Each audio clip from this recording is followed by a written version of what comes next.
All right.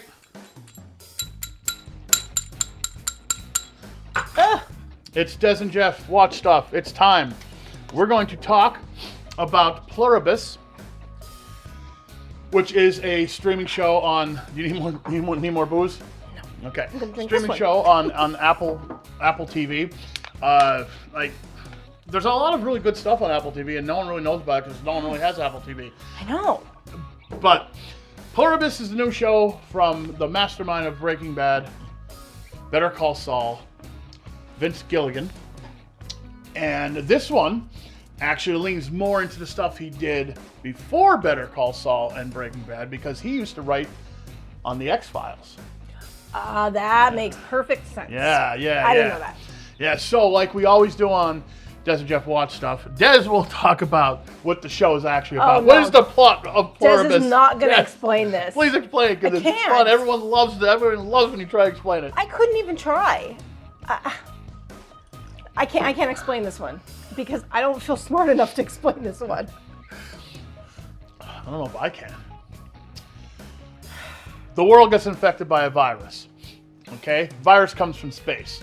Okay? That happens in the first 5 minutes of the show. Everyone but 13 people turn into this hive mind. And they all know everything about each other and every thought and everything. They could do everything. They just become one. Right. Except for these 13 people.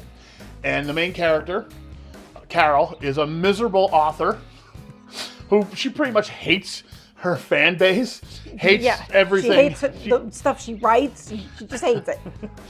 And she's one of the 13 that are not affected by this.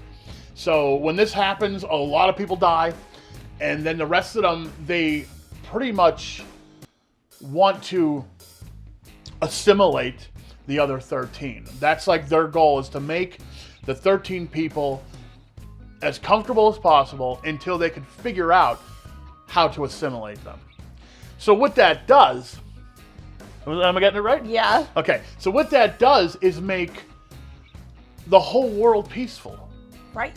It's not about forcing them to do anything because they can't force them to do anything. Right. So that there's a lot of philosophical questions that come up because there's no more war. There's no more fighting. There's no more nothing. The whole world cannot get mad. The whole world cannot harm anything else. They can't even harm animals. Except those 13 people. Yeah, they have free will, basically. No one else has free will except for them. And so the question that goes through the whole series, I think it's only so far 8 or 10 episodes or something, is pretty much like, would that be better or worse if you didn't have free will? Right.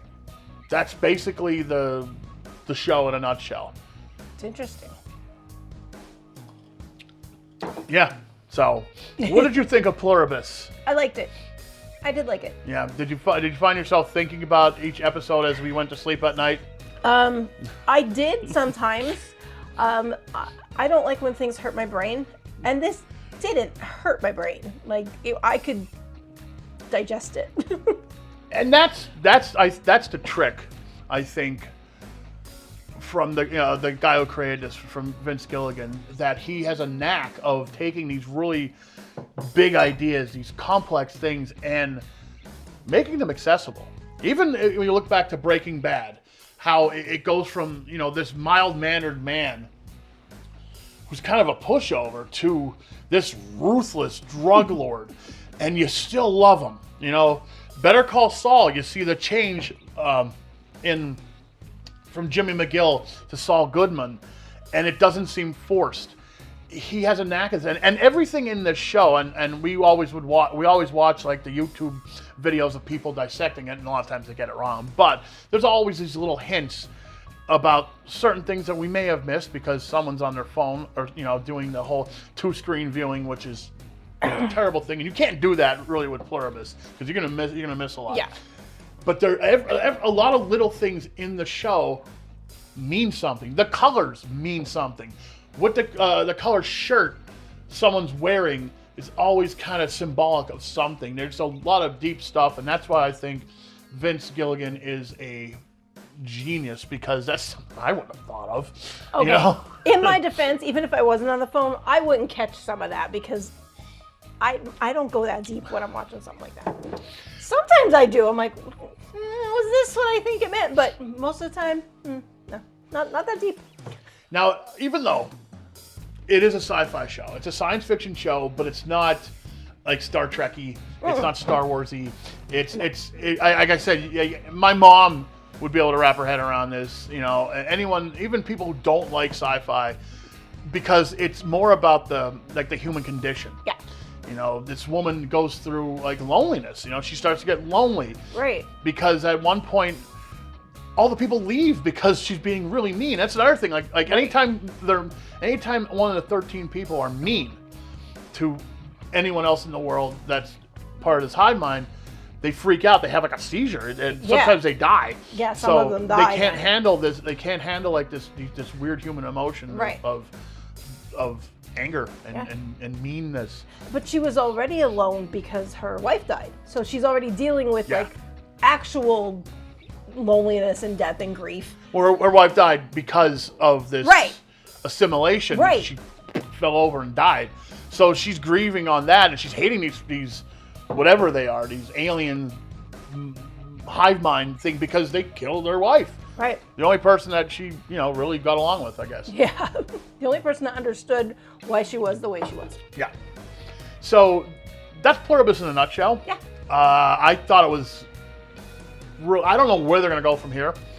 I hope it doesn't get like too ridiculous. And it needs to end. Like there needs to be an end game in sight. It can't go on for 10 seasons. Maybe I would if there's a way to push it past maybe 3. I wouldn't say it should go any further than 3 seasons, but there's only 10 episodes though. It's not like the old days when it had to be a 26. There's 8 or 10 episodes, or whatever. They're short seasons, so I think there's still enough story for at least one more season, but hopefully they're not like, ooh, cash cow, they're gonna stretch it out to 10, or like most shows are, like they stay way past where they should be. There's room for them to do more, because now these other 13, they're starting to find each other. Yeah. So that'll be interesting as they start to come together. What happens? Yeah. Well, I mean, they're already. Well, the last one was found. That the guy in he was in South America or something. Like he really, really does not like them. The other ones, they're doing their own thing, pretty much. The one guy just decided to go live in Elvis's suite in Vegas. Yeah. He's just like, what the hell? Why not? He's really taking advantage of it in some creepy ways, but still, and there is the last episode. There's kind of like a new thing at play where her time is running out. Carol's time is running out because they can't force her to. They need her stem cells. Right. They can't force her to give up her stem cells or any of them, but there's another way, and we won't spoil it for you because it's in the last episode of the season, so we won't spoil that for you. But there's another way, so her time may be running out, and she's just had it. Yeah. It's a really fantastic show. It does make you think, but for me, it makes me think: where would I go? What would I do? Would I care that all this other stuff was going on, or would I be a complete loner like that one? Well, he's not even a loner. He has some of those people doing whatever he wants. Well, I would definitely go live in Vegas. Okay, I go live in Elvis's suite for a while. Well, we're into that whole lonely post-apocalyptic thing, where we always think what would I do? Where would I find resources? Would I just go live in a furniture store for a while and try every bed? Yeah. You can do anything you want. Yeah, and that's the thing. She gets on the phone and all of a sudden she'll call okay, I want this, and boom, it's there because the whole world is pretty much her oyster. Yeah, and she could do whatever she wants. She was driving a police car for a while. Yeah. Whatever. Yeah. So it's a post-apocalyptic show without the apocalypse. Yeah. So what are you ranking? What are you going to give it the first season? So far? Yeah. I'm giving it a 7.5 so far.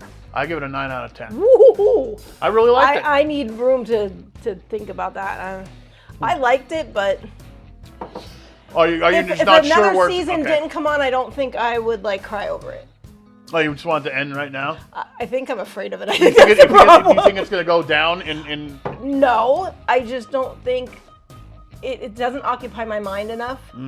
And again, I'm afraid of it. Like I'm afraid that if it makes me think too much. So. I dug into it. I dug into all the theories and stuff, and we're so opposite like that sometimes. I really dug into like what a lot of that show means, what like the parallels between certain things on the show and her books, and I think a lot of the theories, the fan theories, are going to be wrong. But there's someone who really somebody online, maybe we'll watch it later, who like dissected a lot of this other stuff, and there's like hidden meanings to this and that, and yeah, see, yeah, it's pretty cool. Pretty cool stuff.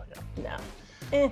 No, I like when that's explained to me, but otherwise, I just watch stuff for entertainment value. I don't. Well, yeah, this is entertaining too. Yeah, and it's deep. is. It's deep. That's the thing. Sometimes, most of the time, with TV shows and movies and stuff, they're either going to be really deep and kind of boring, or they're going to be really entertaining, and that's it. They're just going to be some kind of surface level. I think this one is both, and we watched the first 3 because like we were a little late to the party, so we watched the first 3, and then we're like, oh my god, there is no more until like the next week, and like I was like, I can't wait.